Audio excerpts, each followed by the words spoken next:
Hallo und herzlich willkommen zur ersten Folge Gemeinsam lernen.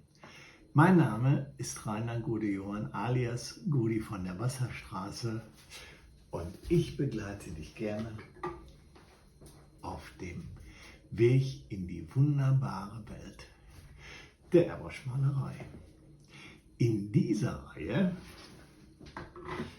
geht es nicht nur um das, was ich in mehr als 30 Jahren Airbrush-Malerei gelernt habe. Es geht auch um das, was du erlernst. Um deine Fragen, um deine Gedanken und deine Erfahrungen.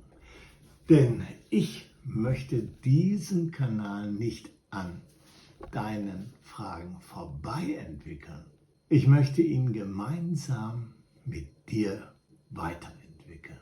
Vor einigen Tagen habe ich dir deshalb in einer kleinen Umfrage eine Frage gestellt. Und zwar, was fällt dir beim Zeichnen oder Airbrushen am schwersten? Danke, wenn du bei dieser Umfrage mitgemacht hast.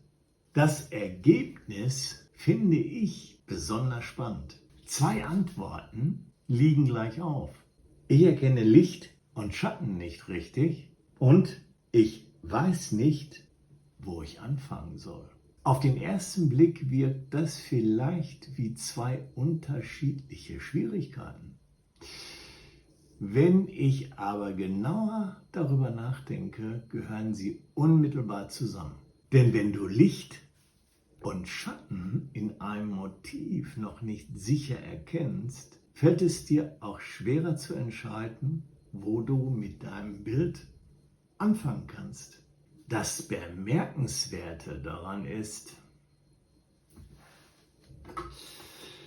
die Airbrush-Pistole selbst steht gar nicht an erster Stelle. Es geht zunächst nicht um den Luftdruck, nicht um die Düsengröße und auch nicht darum, wie weit du den Hebel zurückziehst. Die eigentliche Herausforderung beginnt schon vorher. Sie beginnt mit dem Sehen. Wenn du vor einem neuen Motiv sitzt, siehst du vielleicht zunächst sehr viele Einzelheiten. Konturen, Farben, Flächen, helle Stellen, dunkle Stellen und vielleicht weißt du in diesem Moment noch nicht, was davon wirklich wichtig ist. Genau dann kann ein leeres Blatt plötzlich ziemlich groß wirken. Dabei brauchst du am Anfang noch nicht das gesamte fertige Bild im Kopf zu haben. Der Anfang kann viel leichter werden, wenn du zunächst nur beobachtest. Woher kommt das Licht? Welche Bereiche sind besonders hell? Wo liegen die größten Schattenflächen? Und welche Einzelheiten darfst du am Anfang noch weglassen? Wenn du ein Motiv auf diese einfachen Fragen reduzierst, entsteht nach und nach eine erste Orientierung. Du musst nicht alles erkennen. Du brauchst zunächst nur einen einzigen Punkt, an dem du beginnen kannst. Genau deshalb beginnt ein Bild für mich nicht immer mit der Airbrush-Pistole. Es beginnt mit dem Sehen. Und genau dort werden wir gemeinsam lernen weitermachen. Nicht, weil ich dieses Thema allein ausgesucht habe, sondern weil deine Antworten gezeigt haben, dass genau dort eine wichtige Schwierigkeit liegt. Das ist die Idee dieser Reihe. Ich werde regelmäßig die Antworten aus meinen Community-Post-Umfragen auswerten, Ich greife deine Kommentare auf. Ich beschäftige mich mit deinen Fragen und zeige dir, welche Erkenntnisse daraus entstehen.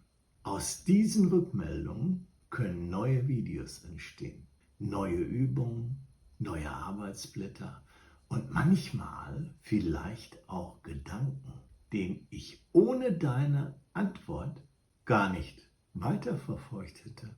Vielleicht hast du bei dieser ersten Umfrage noch gar nicht mitgemacht. Und das ist überhaupt gar kein Problem, denn die Erkenntnisse daraus können trotzdem auch für dich hilfreich sein. Und vielleicht bekommst du beim nächsten Community-Post Lust, deine eigenen Erfahrungen beizutragen. Denn jetzt kannst du sehen, was aus einer einzigen Antwort entstehen kann. Vielleicht wird deine Frage in einem der nächsten Videos aufgegriffen. Vielleicht hilft dir deine Beobachtung jemandem, der gerade vor demselben oder vor derselben Schwierigkeit steht. Und vielleicht gibst du mit deiner Antwort sogar den Anstoß für unseren gemeinsamen nächsten Lernschritt. Genau deshalb lohnt es sich regelmäßig bei den Community Posts vorbeizuschauen. Denn dort beginnt die nächste Folge Gemeinsam lernen bereits lange vor der eigentlichen Aufnahme. Vielen Dank, dass du dabei bist. Mach gerne bei der nächsten Umfrage mit oder schreibe mir deine Gedanken in die Kommentare. Denn jedes Bild beginnt mit dem Sehen und gemeinsam lernen wir Schritt für Schritt weiter. Viel Spaß beim nächsten Community Post. Wir sehen uns im nächsten Video.